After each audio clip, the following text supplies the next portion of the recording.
guys, I'd like to give you this week's predictions and matchups. I'd like to start off with Mamba Mentality versus El Chapo. Mamba Mentality at 4-4, El Chapo at 2-6. We played both of these teams.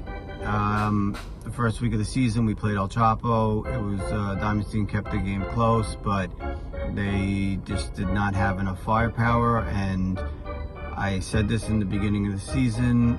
I felt that Elliott, gave up too much to move up in the draft to get Diamondstein, and he gave away too many early round picks, which I think is kind of costing that team right now. They have the second to worst run total. They have only 38 runs on the season.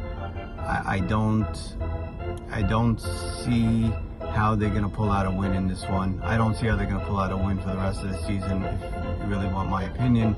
I think Diamondstein will keep it close. I don't see them having enough offense to keep up in any game. The pitching will have to keep it close, but Mamba Mentality is getting their act together. They have a healthy team right now, and Dan Braun is pitching pretty well. I see Mamba Mentality sweeping this. I do think it'll be close. I don't think it'll be any type of blowout, just because you got Diamondstein on the mound. But I don't see this looking good for the rest of the season for El Chapo. The next matchup I'd like to get to is the Jokers at 7-3 versus Rubble on the double at 3-5.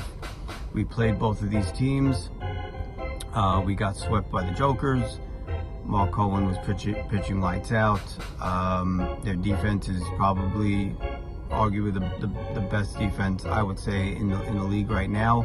Woody Shrem at short, Richter at third, the other Richter at first, Lawrence Kurtz in the outfield, Cohensberg in the outfield. They're a strong defensive bunch. Mark Cohen on the mound. They have enough hitting, I think, to get the job done. Rubble on the double. We did play them. We split them. We mercied them in game one, but they got their act together in game two and came along and beat us in game two. They are giving up the most runs in the league at 75. I see a split for some reason in this one. I just don't think Indy's going to allow himself to get swept 2 weeks in a row. I think the fact that they didn't have DT last week, they didn't have Natan Safdie. If they're there this week and he's got a full team and his team is healthy, I see them, getting a win out of this one. Whichever game it is, game one, game two, but I see them not going down without a fight, and I do see somehow they will themselves to a victory in this one. The last matchup of the week is Ballbusters at 7-1 versus Super Smash Brothers at 3-5. I said this earlier in the season. I was kind of predicting Ballbusters to actually go undefeated, and I think they could have. They did lose one game. I think it was just just a letdown game.